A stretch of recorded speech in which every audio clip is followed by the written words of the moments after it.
그래서 말씀을 전하게 하겠습니다. 오늘 이제 그 살필 38장과 39장의 이 욥기 본문은 이제 욥기를 마무리 짓는 절정 부분에 이르게 되었습니다. 하나님께서 나타나서 욥과 대화를 내는 내용이 이곳에 담겨져 있습니다. 38장과 39장 오늘 살피는 부분이 하나님께서 첫 번째로 욥에게 나타나 선언하신 부분이요. 또 이제 40장부터 42장까지 이어가는 내용 속에 하나님의 두 번째 선언이 있고 그 맨 마지막에는 욥의 회개가 42장에 나오게 되어집니다. 욥이 이제 하나님께서 폭풍우 가운데서 나타나셔서 말씀을 주셨을 때 욥이 그거를 겪었을 때 그 얼마나 흥분되어 있을까요? 욥은 굉장히 오랜 고통의 시간과 그 깊이 속에서 하나님과 대화를 나고자 하는 그 간절함이 있었습니다. 그래서 하나님이 계시지 않은 듯하였고 말씀하시는 하나님께서 침묵하시는 상황 속에서 자신의 고통에 질문을 던져야 했고 그 답을 찾고자 했던 욥은 하나님을 향한 갈망 속에 있었는데 드디어 하나님이 말씀하시는 겁니다. 그것도 천사를 보내서 이렇게 말하시는 것이 아니고 친히 말씀하시는 것이었어요. 그러니까 욥에게 있어서는 굉장히 흥분된 것이고 그토록 기다렸던 순간이라고 볼 수가 있습니다. 근데 하나님께서 나타나셔서 욥에게 하는 말씀의 내용이 38장 1절부터 3절 말씀 속에 그 내용과 말씀하시는 그 성격이 그대로 반영되어 있습니다. 근데 그것은 욥에게는 굉장히 불편할 수 있는 하나님의 말씀이요, 말씀의 내용입니다. 1절부터 3절까지 보겠습니다. 같이 읽어보죠. 그때에 여호와께서 폭풍우 가운데서 욥에게 말씀하여 이르시되 무지한 말로 생각을 어둡게 하는 자가 누구냐? 너는 대장부처럼 허리를 묶고 내가 네게 묻는 것을 대답할지니라. 하나님께서 나타나 말씀하신 것 자체가 우리 구약의 선지자들 보게 되면 하나님의 임재 체험을 직접 경험하게 되면 화로다 내가 죽게 되었구나 이렇게 될 만큼 하나님의 그 거룩한 모습은 죄인들 우리들에게는 두렵고 무섭습니다. 하나님께서 친히 우리에게 하나님께 나아갈 수 있는 길을 그리스도의 중보로 열어줬다는 사실의 이 굳건한 믿음과 은혜 때문에 우리가 기도하면서도 하나님을 아버지라 부르고 하나님의 말씀을 대하고서도 죄에 대한 말씀이 죄를 깨우쳐도 우리가 담대히 하나님께 엎드리기도 합니다. 그런데 욥의 경우는 하나님께 나타났을 때 욥이 하나님께 대한 태도가 어떻는지는 사실은 이게 맨 뒤에 가서 나타나요. 그러니까 욥이 나중에 하나님의 말씀을 듣고 회개하는 모습을 통하여 욥이 하나님 앞에 대한 태도가 나오지만 하나님을 직접 만나 뵌 거로 인한 욥의 태도는 이제 처음부터 설명은 되어 있지 않습니다. 욥은 지금 거반 죽게 되어졌고 가장 깊고 어려운 큰 고통 속에 있기 때문에 욥의 입장에서는 하나님이 나타나심이 욥이 묻고 있는 질문에 대한 대답을 어떻게 주시는가에 훨씬 더 초점이 있다고 볼 수가 있습니다. 하나님께서 욥에게 말씀해 주시되 무지한 말로 생각을 어둡게 하는 자가 누구냐? 너는 대장부처럼 허리를 묶고 내가 너에게 묻는 것을 대답할지니라. 이렇게 하나님이 첫 마디를 던지며 욥에게 나타납니다. 욥은 사실 하나님이 자신에게 말하지 아니하시고 하나님 어찌하여 그렇게 대답을 안 해주시는가에 대한 그 이야기를 많이 했기 때문에 하나님께서 이렇게 말씀하신 내용은 욥에게는 이제 네가 찾고 있던 대로 내가 나타나서 너에게 말하겠다. 욥하고 이제 욥의 한 말을 근거로 한 하나님의 대답이 이제 주어지는 겁니다. 욥기 13장 22절에 보게 되면 이제 이렇게 욥이 말을 했습니다. 욥기 13장 22절에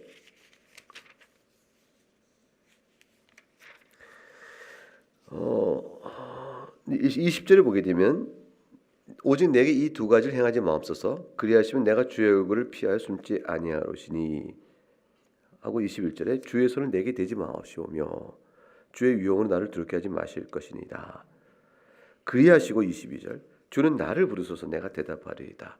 혹 내가 말씀하게 하옵시고 주는 내게 대답하옵소서. 그게 22절에 분명히 욥이 한탄한 것은 하나님과 자기 사이에 어떤 대화나 교통이 없다라는 것에 대한 답답함을 토로했습니다. 그러니까 하나님께서 나타나셔서 이제 너는 내가 너에게 묻는 걸 대답할지라 이렇게 말씀함으로 하나님께서 욥과의 충분한 대화를 하겠다고 나타나신 것이죠. 그런데 뭐라고 하셨냐면 2절에 무지한 말로 생각을 어둡게 하는 자가 누구냐 이렇게 말씀함으로 이미 욥이 여지껏 했던 모든 대화의 내용이 하나님 보시기에 어떤지를 이미 판단해주고 말씀을 하십니다. 욥은 이제 하나님께서 무지한 말로 생각을 어둡게 한 자가 누구냐는 이 하나님의 말씀이 욥에게 깨달아지면 욥은 회개를 하게 될 거예요. 과연 어떤 말씀으로 욥에게 자신이 무지한 입을 놀렸고 하나님께 범죄를 했는가를 인정하게 될까? 하나님 무엇으로 욥에게 그것을 깨우쳐 그것을 하게끔 하셨을까? 이게 이제 우리에게 궁금한 거죠. 사실 욥이 겪던 모든 고통 속에서 친구와의 대화 속에 나누었던 이야기들은 우리에게 계속 하나님이 이 경우를 뭐라고 말씀하실까 하고 실제 욥과 욥의 친구의 대화지만 하나님은 우리가 계속 생각하면서 이걸 읽어왔어요. 사실은 하나님께서는 뭐라고 말씀하실까? 친구들이 이렇게 말하는 욥은 이렇게 대응했는데 하나님께서 뭐라고 말씀하실까? 이게 궁금했기 때문에 마지막까지 와서 하나님이 말씀하신다 하실 때는 이제 우리가 흥분되는 거죠. 자, 하나님께서 뭐라고 말씀하실까?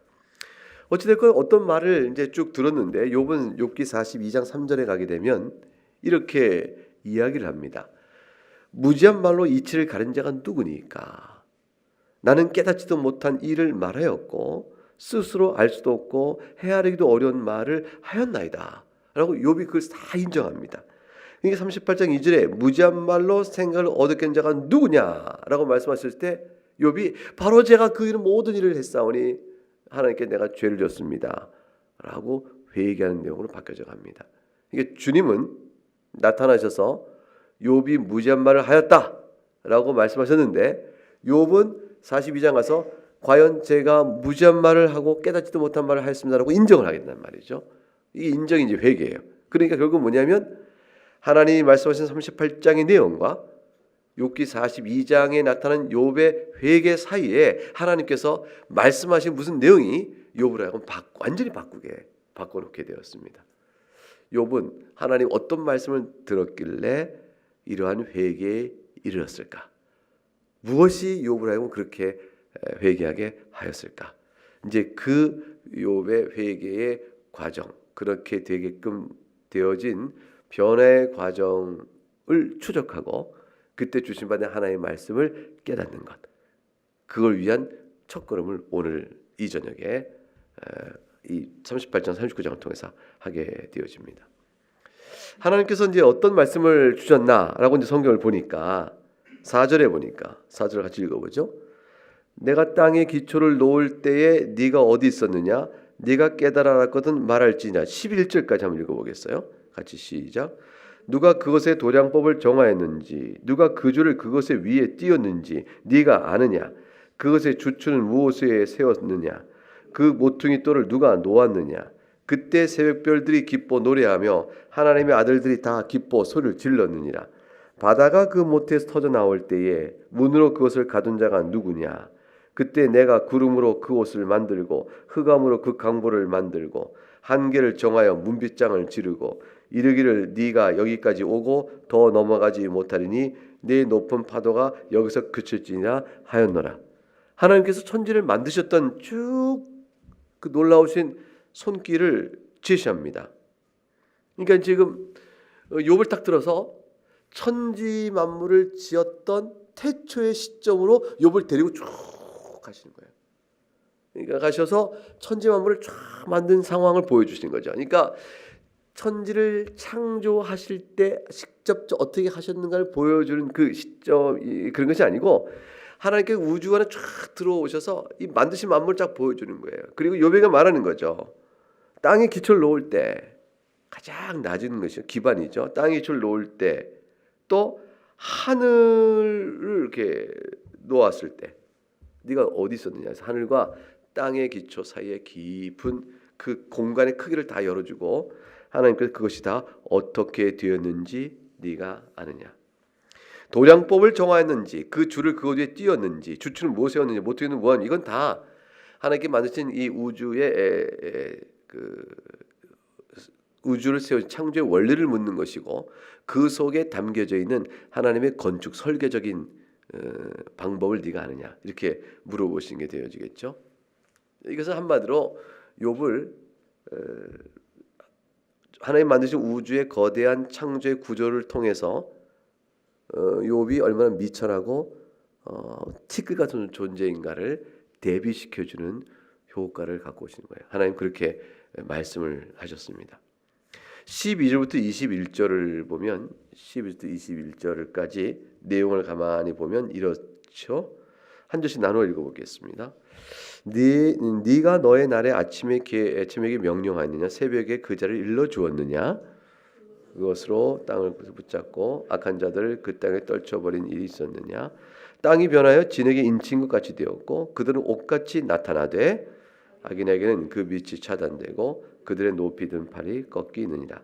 네가 바다의 샘에 들어갔었느냐 깊은 물 밑으로 걸어 다녀 보았느냐 사망의 문이 네게 나타났느냐 사망의 그늘진 문을 네가 보았느냐 땅의 너비를 네가 측량할 수 있느냐 네가 그 모든 것을 다 알거든 말할지니라.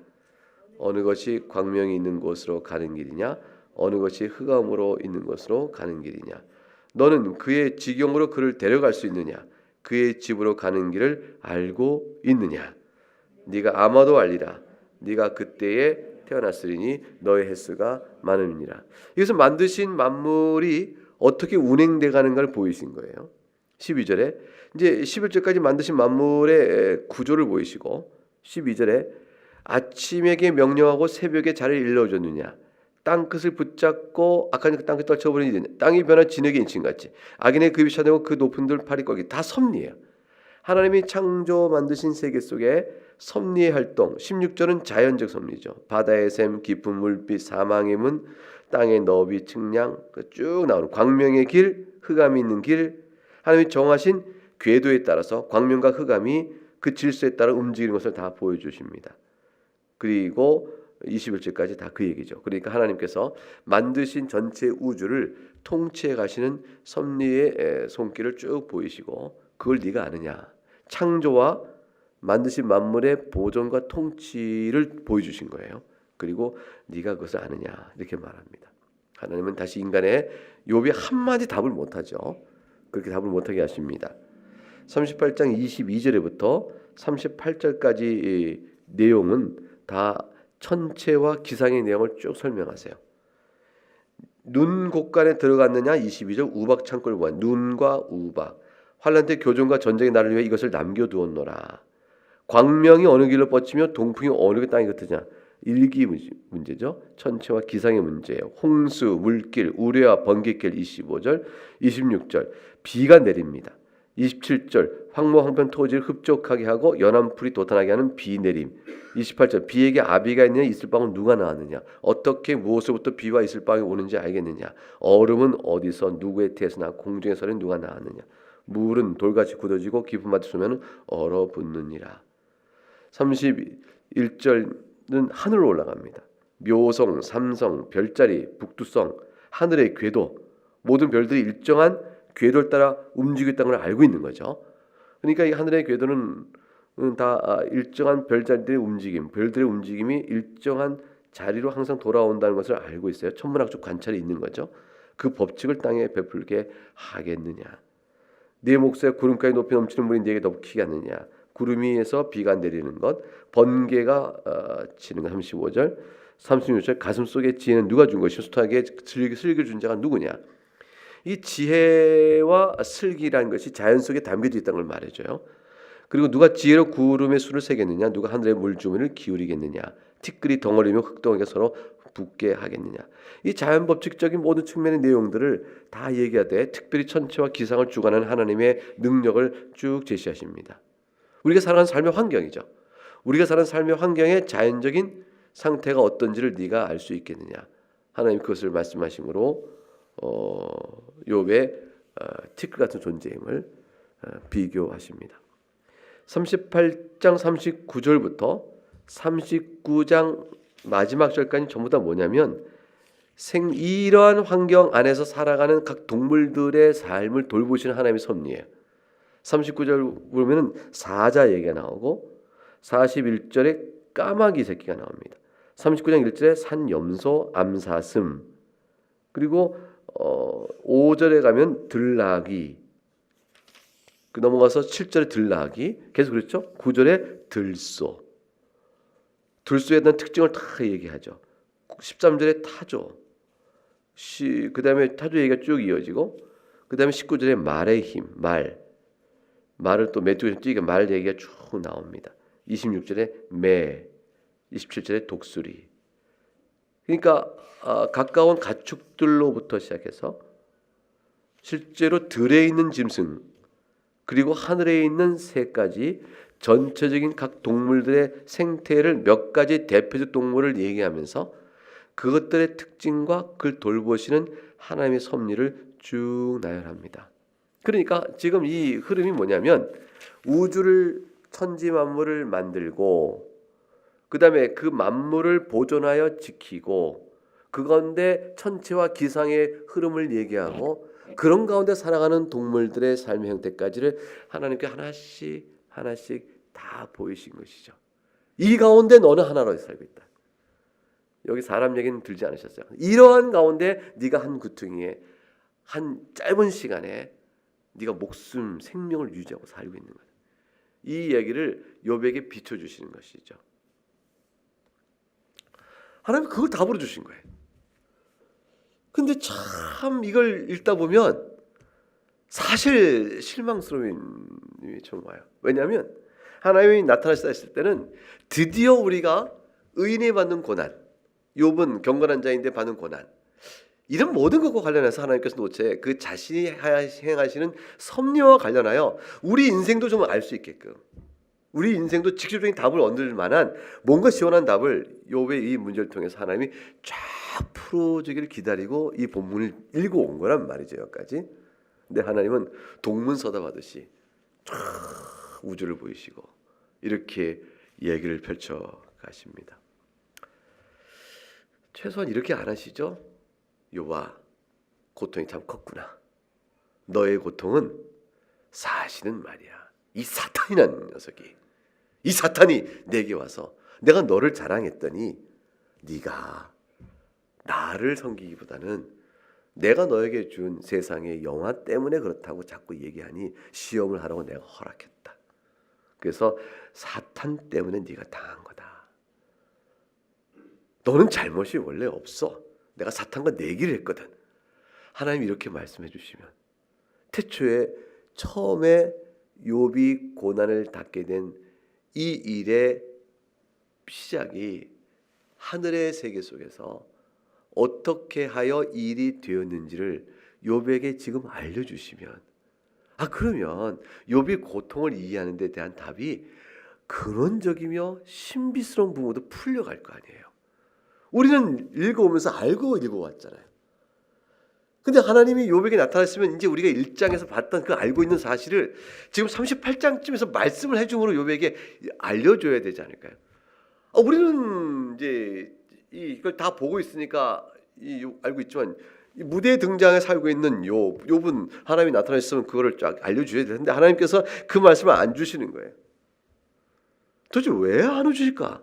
아니면 최소한 위로라도 주시면 어떨까요? 욥, 너는 네 잘못으로 당하는 고난이 아니고 내가 큰 뜻과 섭리 가운데서 마귀를 다스리고 또 오는 모든 나의 자녀들에게 교훈을 주기 위하여 너를 이렇게 한 것이므로 너는 너무 큰 고통을 당했지만 이제 나의 위로를 받아라.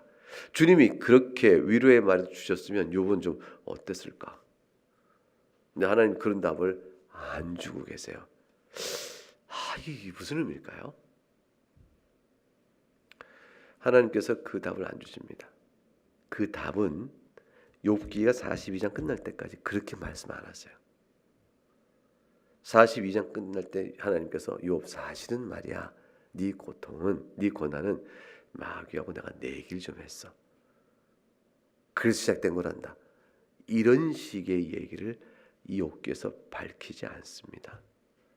다만 첫 장에 나오는 거예요. 그러면 욥은 이 땅에 살면서 그렇게 되어져 자신이 고난당했다는 사실을 알까요, 모를까요? 욥에게는 감추어진 사실이에요. 우리에게는 알려진 사실입니다. 이것이 굉장히 중요한 의미를 우리에게 말해줍니다. 뭘 말할까요? 우리가 삶 속에서 욥과 같이 스스로 인과관계를 이 땅에 살면서 헤아릴 길이 없는 어떠한 고난을 받게 될 때, 고통을 받을 때, 도대체 이런 일이 왜 나에게 있어야 한단 말이냐? 왜 하필 나에게?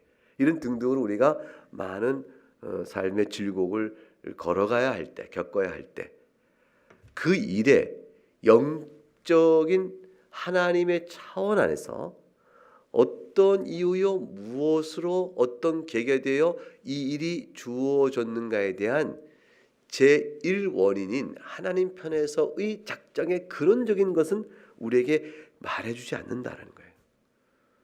하나님께서는 그걸 우리에게 일깨워서 우리를 설득시키지 않으세요. 하나님께서는 우리에게 신앙 안에서 우리가 하나님께 나가는 관계 측면입니다. 그건 뭐냐면 만들어진 피조물은 하나님을 어떻게 예배하고 살아가는가, 하나님의 선하심과 그의 크신 긍휼과 지혜를 믿고 살아야 하는 피조물인 우리는 우리가 사는 삶의 형편이 어떻게 되든지 하나님의 주권과 능력 가운데 있다는 사실을 굳게 믿고 또한 하나님의 선하심을 믿고 그 일을 믿음 안에서 겪어 살아가야 한다는 사실을 말해줄 따름이에요. 우리에겐 거기까지예요.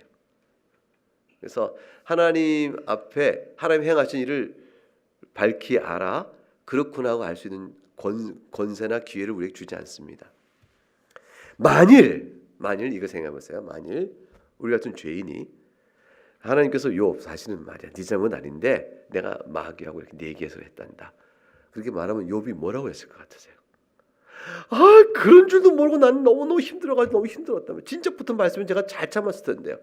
하나님 처음부터 말씀하셨으면 잘 참았을 거 아니에요. 아니에요. 욥의 모든 고통 그 자체가 시험의 계속적인 과정 안에 있는 거기 때문에 중간에 미리 알려줘서 그 시험을 이길 만한 기회를 주면 안 되는 거죠. 마귀의 시험거리가 그런 거죠. 근데 또한 뭐냐면 더 중요한 문제가 있습니다. 하나님이 그 결정의 이유를 우리가 말해주면 우리는 그 결정의 이유 앞에 예 하나님 그러신 거거든요. 절 고통스럽게 해주십시오. 마음껏 하십시오 하나님. 이렇게 할까요? 아니면 하나님의 생각과 판단에 대한 비판과 토론을 붙일까요? 욥이 어떻게 하겠어요? 하나님 그런 법이 어디 있어요? 그런 얘기를 마음대로 합니까? 아니 그러실 수가 있나요? 우리는 하나님의 작정에 대해서 인내고 판단하며 비판하는 자를 순서인지요. 하나님의 주권 앞에서 하나님 하신 일이니까 예라고 그거를 받아내기까지가 우리는 어려워요. 근데 하나님께서는 우리에게 그거를 일일이 밝혀 동의 얻고 이제 인정이 되냐? 이제 깨달았냐? 그런데 내가 한다. 이렇게 자신의 계획을 우리에게 승인받아 행하시는 분이 아니에요. 첫째는 우리가 악하여 하나님의 계획의 그 뜻을 다 헤아려 알지 못하는 우리 수준 안에서의 하나님을 향한 비판이 먼저 나오게 돼 있고, 두 번째는 하나님께서 네가 그렇게 비판할 이유가 없다. 선하며 전능하신 하나님께서 이와 같은 뜻을 너에게 하는 까닭은 이렇게 이러한 선한 것을 위한 것이라고 합력하여 선을 이룰 모든 하나님의 지혜를 한꺼번에 다 말해줘야겠냐 그거예요. 하나님께서. 그 하나님 변명을 하는 거죠. 그건 말이야 오해하지 말어 이렇게 된 거고 그건 말이야 이렇게 해서 이렇게 합력해 선을 이루게 되거든. 그러니까 믿고 따라와라. 이렇게 얘기를 하면 사람 뭐라고 할까요? 합력의 선의 모든 결과에도 뭐라고 하냐면 그거 얻으려면요 하나님 차라리 방법을 이렇게 하시는 게 더 낫잖아요. 하나님께 또 판단의 자를 범합니다. 근원적으로 하나님께서 모든 비밀한 그의 작정의 내용을 우리에게 비밀한 뜻들을 말해주어 우리가 하나님을 예배하고 나오는 일을 나오질 않아요.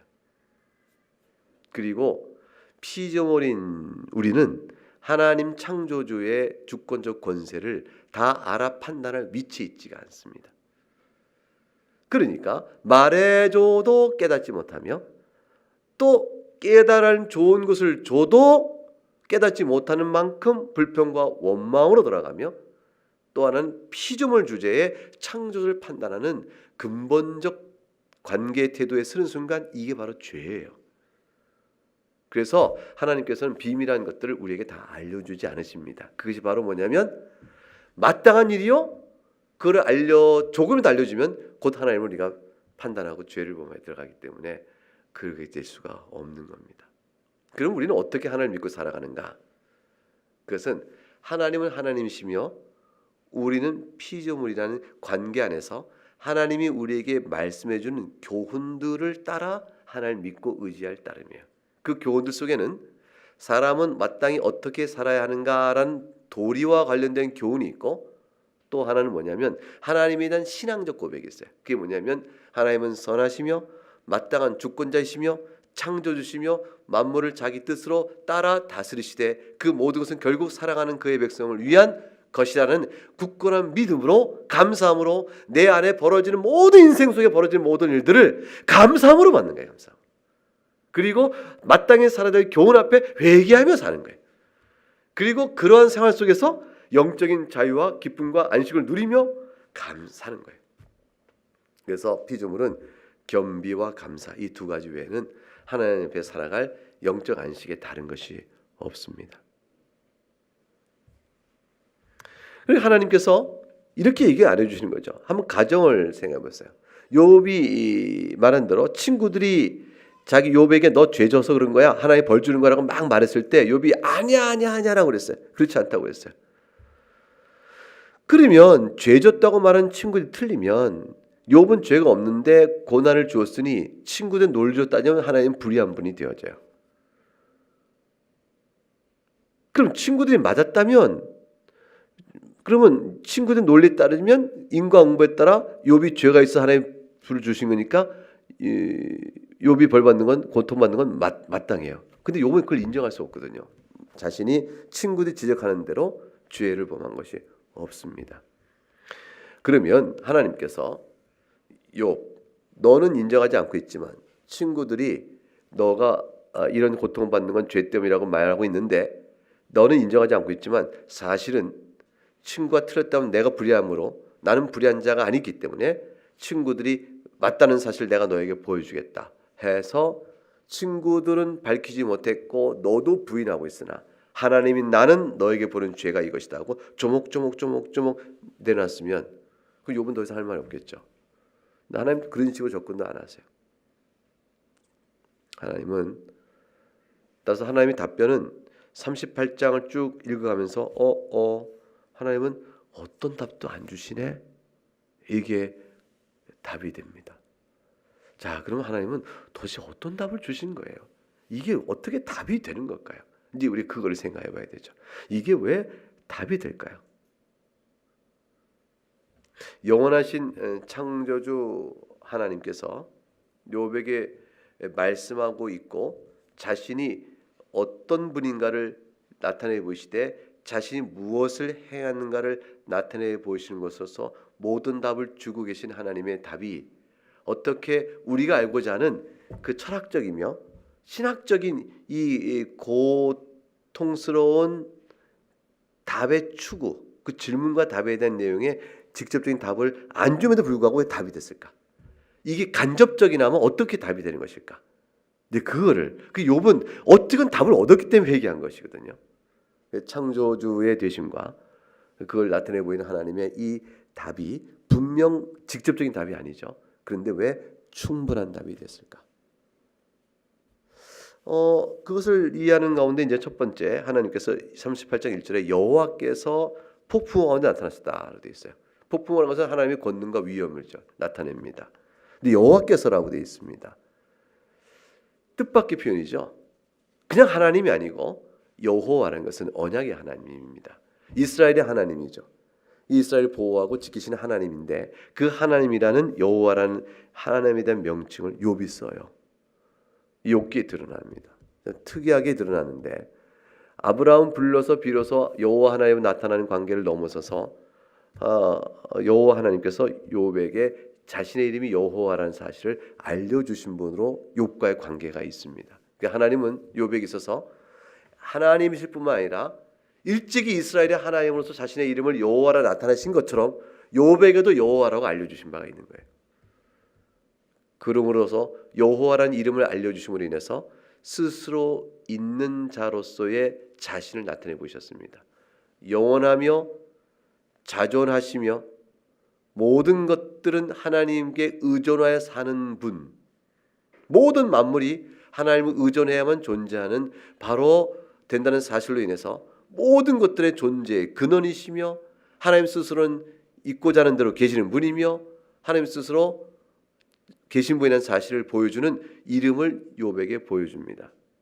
그럼으로 인해서 욥에게 나타난 하나님은 자신이 지금부터 38장 39장 이하에서 계속 보여주고 있는 우주를 창조하시고 우주의 만물을 만드시고 보존 통치해 나가신 모든 일을 행하시는 하나님의 표현을 여호와라는 이름으로 딱 압축해서 그대로 제시해 줍니다. 그리고 한마디로 이 모든 사실을 보여줌으로 인해서 하나님께서 말씀하신 내용은 너는 무지한 자다. 너는 이치를 어둡게 하는 자다. 이걸로 딱 요약을 지시는 겁니다. 그러므로 욥은 동의를 하거나 믿음 가운데 엎드려야 될 부분이 뭐냐면 하나님께서 자신이 여호와여 하신 일이 무엇인가를 쫙 보여줌으로 당대에 가장 많은 지식을 갖고 있다고 생각한 욥, 실제로 그랬고요. 인간편에 보면 가장 많은 학문을 닦은 사람이고 가장 존경을 받는 사람이요, 동서고금의 지혜를 통달하는 사람일 수 있지만 하나님 보실 때는 무지한 자예요. 그러니까 욥이 하나님이 창조주로서의 모든 걸 보였을 때에 그 보여진 그것을 갖고 하나님이 목적하신 바는 뭐냐면 너는 무지한 자요 이치를 어둡게 하는 자라는 판단을 내리시는데 그 판단 앞에 하나님 과연 나는 무지한 자입니다는 사실을 인정하고 무릎을 탁 꿇으면 욥은 하나님이 하신 말씀을 알아들은 게 된 거예요. 하나님은 그 목적으로 이걸 보여주고 계신 겁니다. 무지한 자야 이치를 어둡게 한 자야. 자, 그럼 욥은 실제로 무지한 자였나? 욥이 무지한 자라고 말한 게 뭐였기 때문에 하나님은 이러한 내용을 통하여 욥에게 무지한 자임을 깨우쳐 주실까? 하나님은 단순히 자신의 권능이 얼마나 놀라운가를 자랑하고 있는 것이 아니에요. 욥이 물었던 질문에 대한 답이 되고 있는 걸 보여주고 계신 거예요. 자, 욥은 뭐라고 하나님께 불평하며 원망을 했을까요? 신학적인 이제 질문이 있었어요. 그것은 뭐냐면 29장을 가보게 되면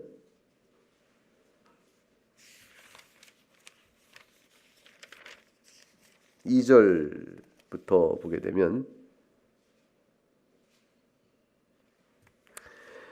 나는 지난 세월과 하나님이 나를 보호하신 때가 다시 오기를 원하노라.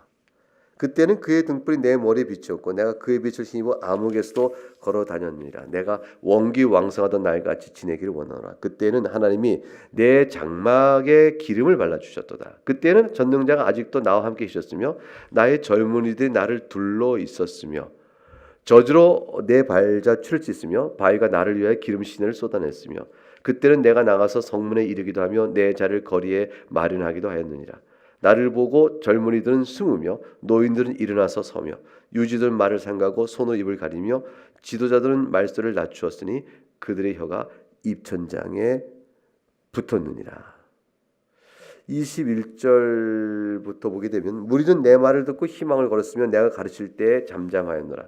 내가 말한 후에는 그들이 말을 거듭하지 못하였나니 나의 말이 그들에게 스며들었음이니라.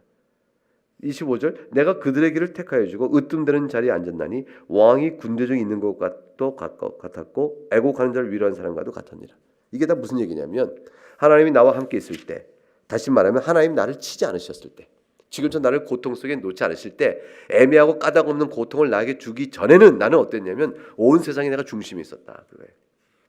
온 세상의 사람들이 나를 바라봤고 그리고 온 세상도 내가 원하는 바대로 나의 지혜로 판단받고자 했었다. 내가 세상에 뭐냐면 으뜸이었다. 왕과 같은 자리에 있었다. 욥이 지금 그 시절을 이렇게 회고합니다. 그런데 지금 어떻다는 거죠, 욥이? 비참한 자리에 떨어졌거든요. 그러니까 왕과 같은 세상의 중심이었던 자리에서 가장 세상 사람도 쳐다보지 않는 비참한 자리까지 내가 전락되고 떨어졌는데, 이러한 왕에서 가장 비참한 자리에 내려오는 이러한 상황의 변화라면 이치가 있어야 될 거 아니에요. 이치가, 까닭이 있어야 될 거 아니에요. 까닭이. 그 까닭이 도대체 뭐냐라고 물을 때 찾고 찾도 찾을 수 없으니 이러한 무질서와 이러한 부조리와 이런 불합리, 이런 혼동, 이런 법이 어디 있는가? 그게 욥의 항변인 거예요. 따라서 그 말은 뭐냐면 하나님의 섭리에는 질서가 없다. 하나님의 섭리는 불합리하다. 이 얘기에 대한 강한 어필이에요. 강한 어필이에요. 나는 죄가 없다.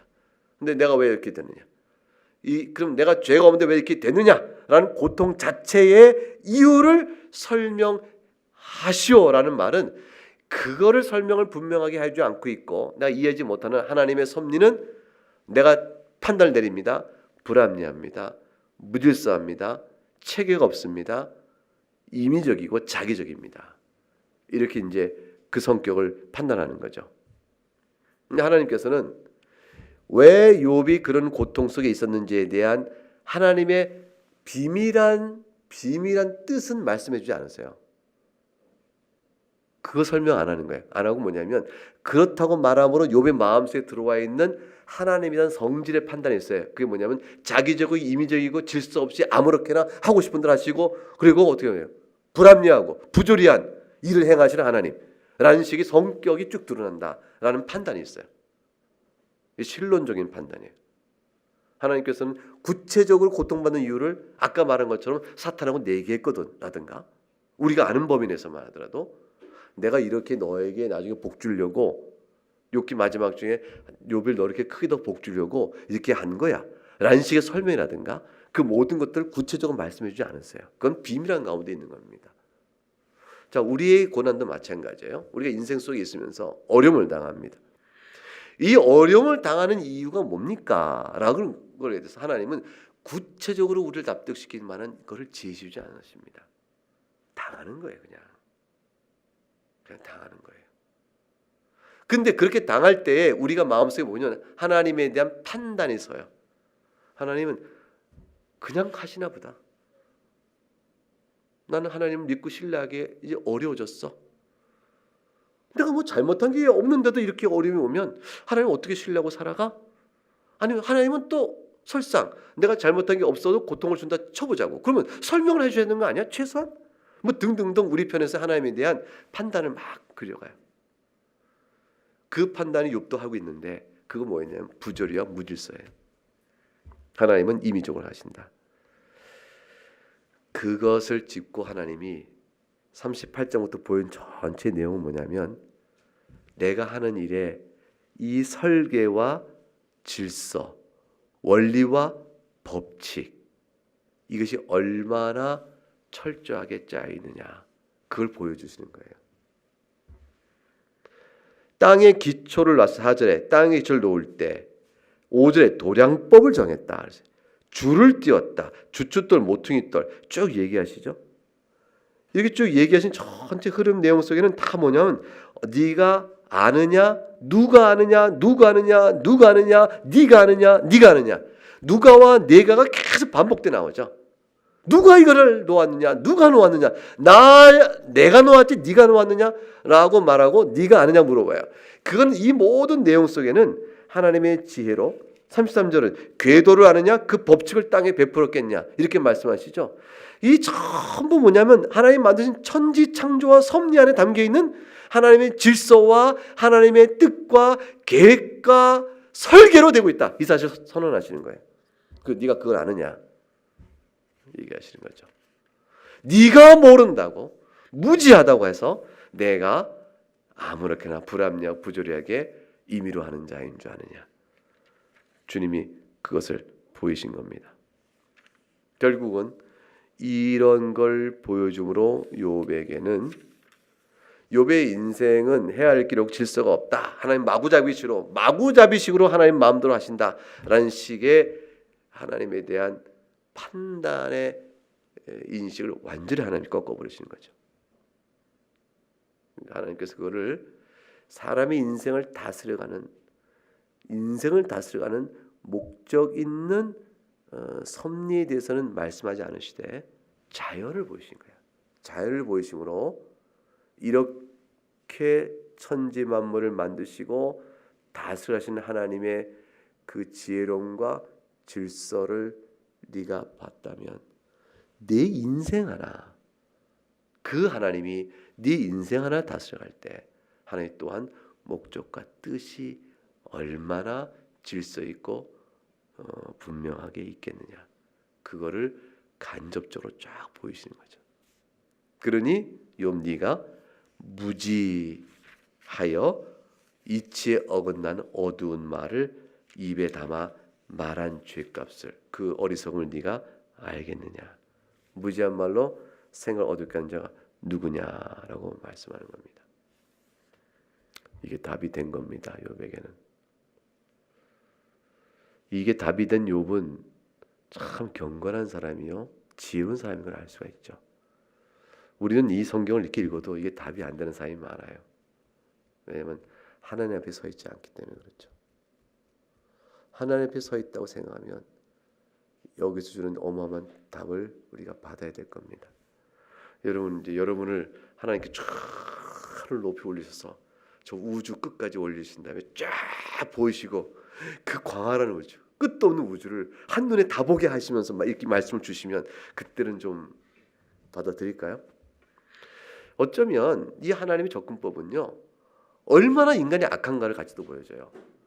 이렇게까지 해서 욥마저도, 욥처럼 경건한 사람도 이렇게까지 하나님이 다 들어 보이셔야 돼요. 우주까지 다 들어 보이셔야 그때야 내가 죄인입니다, 이렇게 얘기할 정도로 사실 하나님이 행하신 일의 모든 걸 보여주는 것과 마찬가지예요. 조금만 보이셔도 되는 거였으면 뭐 이렇게까지 이 어마어마한 대우주적인 이 규모를 열지 않으셨을 텐데, 우리는 하나님이 이 놀라운 자신이 행하신 일에 관한 이 크고 놀라운 걸 다 보이셨는데 그래도 불구하고 우리는 여전히 답이 아니라 하고 이럴지 모릅니다.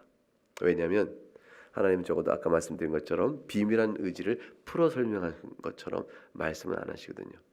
그리고 욥에게 지금 얼마나 네가 고통스러웠냐, 위로로 다가오지 않으세요.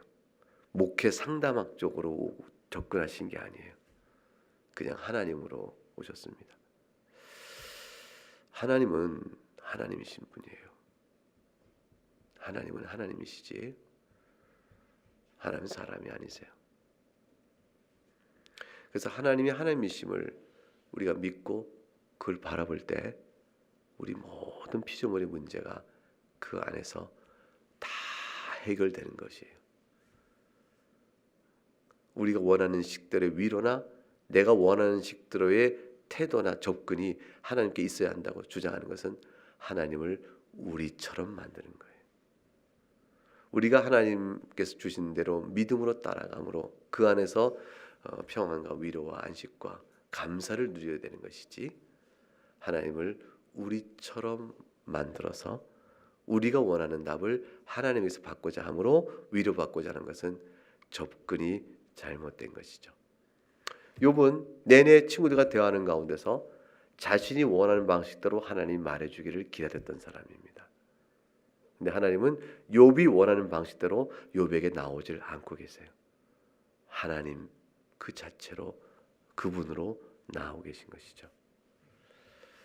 그런데 거기서 욥은 모든 답을 얻습니다. 그래야만 답을 얻는 거거든요. 그래야만 답이 주어지거든요. 하나님께서 욥이 원하는 식으로 욥의 친구처럼, 가장 뛰어난 친구처럼 욥에게 대화를 나눠서는 욥에겐 답이 되질 않습니다. 우리는 모든 신앙의 인생의 질고와 아픔과 슬픔과 괴로움 그 어떤 것도 그저 하나님이 하나님이신 줄 알고 엎드릴 때 우리 답을 다 얻게 되어집니다. 그것이 오늘 본문에서 주어진 첫 번째 하나님 선언과 관련된 욥에게 주어진 답이요, 또 우리에게 주시는 교훈이 되어집니다. 찬송하겠습니다.